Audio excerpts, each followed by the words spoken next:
അപ്പൊ മക്കളെ അടുത്ത ചോദ്യം ആംബിയറേജുമായി ബന്ധപ്പെട്ടതാണ്. ചില കുട്ടികൾക്ക് ഇവിടുന്ന് ഒരു ഡൗട്ട് ഉണ്ട്, സാറേ ഇതെങ്ങനെയാ റൗണ്ട് ചെയ്യാന്ന് ചിലർ ചോദിക്കാറുണ്ട്. ചെറിയ റൗണ്ടിങ് ഇവിടെ വരുന്നുണ്ട്. അതുകൊണ്ടാണ് 230 വോൾട്ട് 500 വാട്ട് ഇതെങ്ങനെയാ ചെയ്യാൻ നോക്കാം.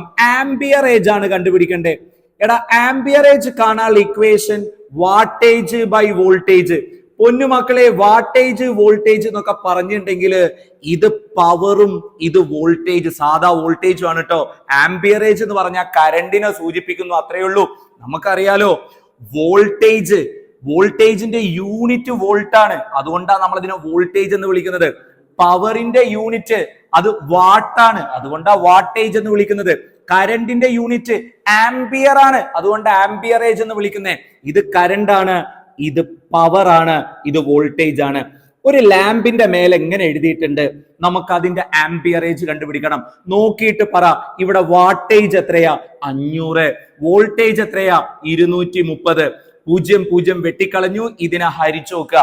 ഹരിച്ചു നോക്കുന്ന സമയത്ത് 2.17 ആംബിയർ എന്ന് കിട്ടും. ഈ ഒരു വര ഇടാൻ വരട്ടെ, കാരണം ഇതിന്റെ ഉത്തരം സെറ്റ് ആയിട്ടില്ല. ചെറിയൊരു കാര്യം കൂടെ ചെയ്താലാണ് ഇതിന്റെ ഉത്തരം കിട്ടുക. അതെന്താന്ന് നോക്കാം അല്ലെ മക്കളെ. ഈ 2.17 എന്നാണ് കാണുന്നത്. നമ്മൾ ചെയ്യേണ്ട കാര്യം, ഈ 2 കഴിഞ്ഞ് ഈ 17 പറ്റില്ല, 7 അവിടെ പറ്റില്ല. 2 കഴിഞ്ഞ് ഒരൊറ്റ ഡിജിറ്റേ പറ്റുള്ളൂ. അപ്പൊ 2 ഈ 1 എന്നുള്ളത് 2 ആക്കുക, 2.2. ആ 7 അങ്ങ് ഒഴിവാക്കും ചെയ്യുക. ഇത്രേ പണിയുള്ളൂ. ഇതാണ് ആംബിയറേജ്. ഒരു എക്സാമ്പിൾ, ഇപ്പൊ കണക്ക് കൂട്ടിയപ്പോ നിങ്ങൾക്ക് കിട്ടിയത് 2.54. പോയിന്റ് കഴിഞ്ഞ് 2 ഡിജിറ്റ് ഉണ്ടല്ലോ, അത് പറ്റുമോ? പറ്റൂല. പോയിന്റ് കഴിഞ്ഞ് 5, 4 ഇങ്ങനെ 2 ഡിജിറ്റ് പറ്റൂല. പോയിന്റ് കഴിഞ്ഞ് ഒരൊറ്റ ഡിജിറ്റേ പറ്റുള്ളൂ.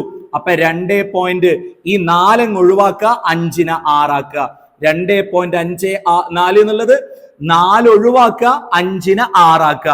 വേറൊരു എക്സാമ്പിൾ, 2.83. എന്താ ചെയ്യാ?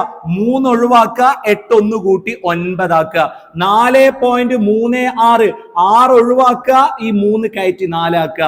4.4 ആംബിയർ. ഇങ്ങനെയാണ് ആംബിയറേജ് കണ്ടുപിടിക്കുക. സിമ്പിൾ ആണല്ലോ.